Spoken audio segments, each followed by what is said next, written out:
Composition. Bye composition एक compound के अंदर एक एलिमेंट कितना परसेंट मौजूद है, इसको मालूम करने के लिए हम ये फार्मूला इस्तेमाल करते हैं। इसको हम कहते हैं परसेंटेज कंपोजिशन। फार्मूला क्या है? वो ये है कि किसी चीज़ का परसेंटेज कंपोजिशन मालूम करने के लिए एक कंपाउंड के अंदर उसी एलिमेंट का total mass divided by total mass of compound, नीचे टोटल कंपाउंड का मास होगा, ऊपर उस कंपाउंड में जो एलिमेंट जिसका आप परसेंटेज कंपोजिशन मालूम करना चाहते हो उसका मास होगा, मास ऑफ द एलिमेंट, और मल्टीप्लाइड बाय 100। ठीक है।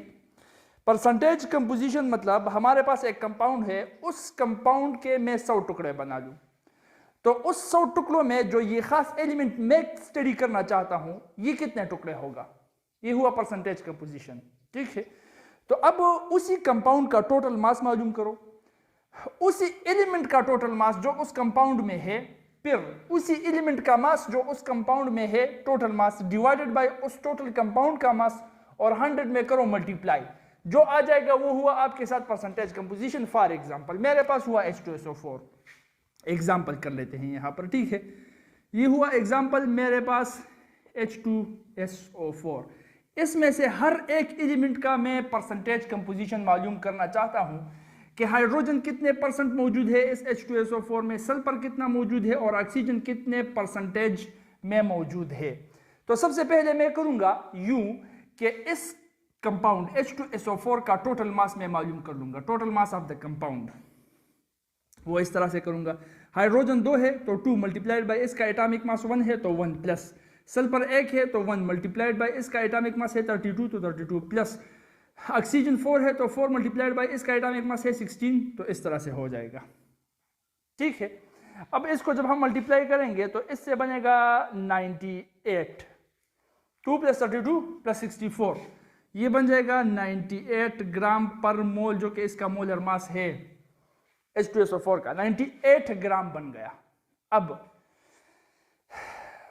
मैं हाइड्रोजन का परसेंटेज कंपोजिशन मालूम करना चाहता हूं, हाइड्रोजन का।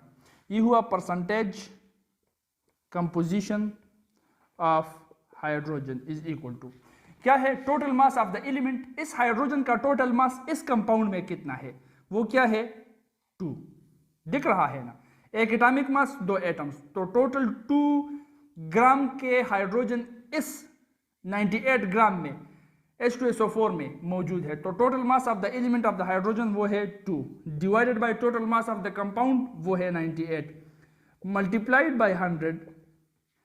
तो इससे अब आ जाएगा हमारे साथ 2.041%, 2.041%, ये हुआ percentage composition of the hydrogen. इसी तरह का सल्फर हम मालूम कर सकते हैं, percentage composition of sulphur is equal to, sulphur का टोटल मास इस H2SO4 में इस 98 ग्राम में वो है 1 मल्टीप्लाइड बाय 32, जो कि है 32। सो 32 टोटल मास है सल्फर का H2SO4 में, डिवाइडेड बाय H2SO4 का टोटल मास वो है 98 मल्टीप्लाइड बाय 100। इसको जब हम कर लेंगे तो इससे आ जाएगा 32.653%, 32.653%, ये इसका परसेंटेज हो गया। और इसी तरह से आप ऑक्सीजन का भी मालूम कर सकते हो, percentage composition of oxygen is equal to, total oxygen है 4, एटॉमिक मास है 16, तो H2SO4 में टोटल मास ऑफ ऑक्सीजन वो हो गया 16 4 64 64 divided by total mass of the compound is 98 multiplied by 100। इससे आ जाएगा क्या रहा है 65.306%, 65.306%। बात आ गई सेरेब्रम के अंदर। तो इस तरह से हम परसेंटेज कंपोजिशन को मालूम कर सकते हैं। अब यहां पर वो प्रैक्टिस प्रॉब्लम दिया गया है, बिल्कुल यही सेम तरीका है, अप्लाई कर लेना परसेंटेज कंपोजिशन हर एक एलिमेंट का, फिर आप मालूम कर सकते हो उसके अंदर। अब यहां पर एक और टिप या ट्रिक है जिससे आपको अगर परसेंटेज कंपोजिशन एक कंपाउंड के अंदर एक एलिमेंट की दी गई हो, एक कंपाउंड है उसमें आपको बताया जा रहा है कि इस एलिमेंट का ये परसेंटेज कंपोजिशन है, आपको मालूम करना है इसका मास, कि इस कंपाउंड के अंदर इसका मास कितना होगा।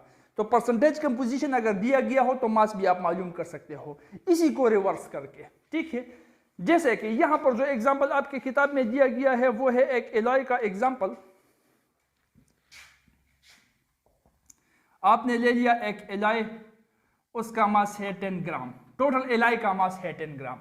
ये एलॉय बना है दो एलिमेंट से, एक है एल्यूमिनियम और दूसरा है जिंक, ठीक है। अब यहां पर आपको दिया गया है कि जो एल्यूमिनियम है आपके साथ वो 36% है। If the sample is 36% aluminium, 36% ये परसेंटेज कंपोजिशन है एल्यूमिनियम का। तो जिंक का आप खुद निकाल सकते हो। किस तरह से? जब 100 के अंदर 36 एल्यूमिनियम हो गया तो 100 से 36 को हटाओ, क्या रह जाएगा? 64। 64 जो रह रहा है वो जिंक है, क्योंकि सिर्फ दो ही एलिमेंट्स है इस एलॉय के अंदर और कोई है ही नहीं। तो 36 अगर एल्यूमिनियम हो गया तो बाकी जो भी रह जाता है जो कि 64 है वो जिंक हो गया। 64 परसेंटेज कंपोजिशन जिंक का है, 36 एल्यूमिनियम का है। Total mass of the compound of the alloy है 10 ग्राम, आपको मालूम करना है मास। तो क्या करेंगे आप, यहां पर परसेंटेज कंपोजिशन है, यहां पर टोटल मास है। टोटल मास जो कि डिवीजन में है, नीचे है, डिनोमिनेटर है, इक्विलिटी साइन के इस तरफ जब लाओगे तो ये परसेंटेज कंपोजिशन के साथ मल्टीप्लाई हो जाएगा, जिस तरह के मैथ्स के रूल्स है। 100 मल्टीप्लिकेशन में है, इसको अगर हम इस पार लाए तो ये डिवीजन में आ जाएगा। तो ये कुछ इस तरह से बनेगा, देखो मास ऑफ एलिमेंट, इसको यहां पर रहने दिया मैंने, ठीक है, इज इक्वल टू, ये अपनी जगह पर है परसेंटेज कंपोजिशन, परसेंटेज कंपोजिशन। अब इस total mass of the compound को इक्विलिटी के इस पार में ले आऊं तो वो मल्टीप्लिकेशन में आ जाएगा, ये रूल्स है, ठीक है। तो टोटल मास ऑफ कंपाउंड और डिवाइडेड बाई 100 मल्टीप्लिकेशन में है तो इक्विलिटी के उस पार अगर ले जाऊं तो वो डिवीजन में आ जाएगा। ये है मैथ्स के रूल्स। हुआ ये वाज़ेह? अब आसानी के साथ आप कर सकते हो मालूम। एल्यूमिनियम के मास को मालूम करना चाहता हूं तो इज इक्वल टू एल्यूमिनियम का परसेंटेज लगा लूंगा, वो है 36 multiplied by total mass of the compound है 10 ग्राम डिवाइडेड बाय 100। ये हुआ एल्यूमिनियम। क्या आ रहा है इससे कैलकुलेट करो, शाबाश, तकरीबन 3.6 आ जाएगा। हाँ 3.6 आ रहा है। तो 3.6 ग्राम इसमें एल्यूमिनियम मौजूद है। इसी तरह से आप जिंक का कैलकुलेट कर सकते हो। Zinc is equal to percentage composition क्या है, वो है 64 मल्टीप्लाइड बाय टोटल मास क्या है 10 डिवाइडेड बाय 100, ये 640 divide by 100 is equal to 6.4 gram. तो 10 ग्राम के अंदर 6.4 ग्राम जिंक है और 3.6 ग्राम एल्यूमिनियम है। ये मास हम इस फार्मूले को, इस प्रोसेस को रिवर्स करके हम परसेंटेज कंपोजिशन से एक given sample of the compound में किसी एलिमेंट का मास भी मालूम कर सकते हैं।